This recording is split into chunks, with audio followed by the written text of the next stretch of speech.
Si tu changes régulièrement tes partenaires sexuels, si tu ne te donnes pas le temps de connaître la personne avec laquelle tu couches, t'es dans la merde. Le vol énergétique, la crasse énergétique est réelle. C'est l'été. Les esprits sont libres, les corps sont chauds, on est en soirée, on voit quelqu'un qui nous plaît, on se lance et peu de temps après, on se demande qu'est-ce qui se passe dans notre vie.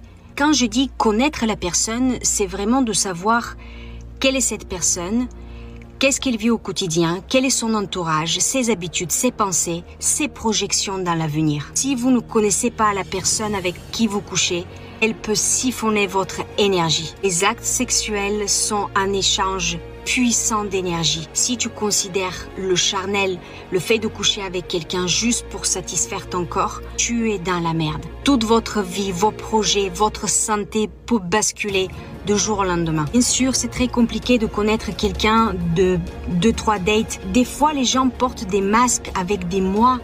La demoiselle dit vrai. On est là, on s'acoquine, on fait des rencontres, on fait des choses avec les gens, mais on ne sait pas quels sont les mondes qui accompagnent les gens. Je peux vous assurer que si vous commencez à regarder les mondes qui accompagnent les gens, vous allez y réfléchir à 2 fois.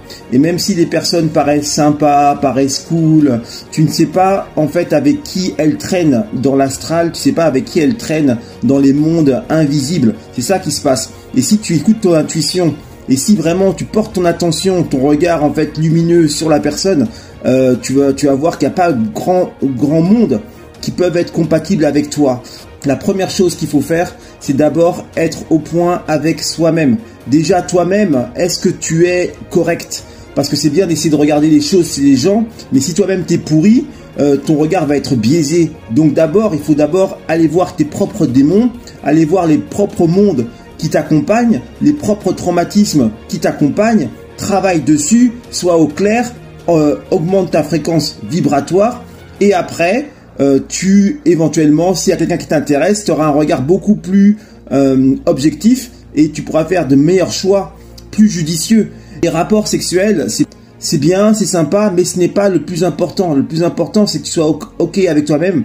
Le plus important, c'est que tu grandisses chaque jour spirituellement. C'est ça qui est le plus important, parce que c'est comme ça que tu iras vers ton bonheur.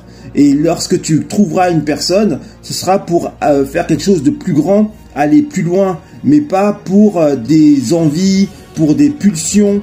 Ça, c'est le mauvais biais. Surtout si tu commences à te mettre avec des gens par rapport à des envies et des pulsions et que tu essaies de construire quelque chose avec, ça n'ira pas très loin.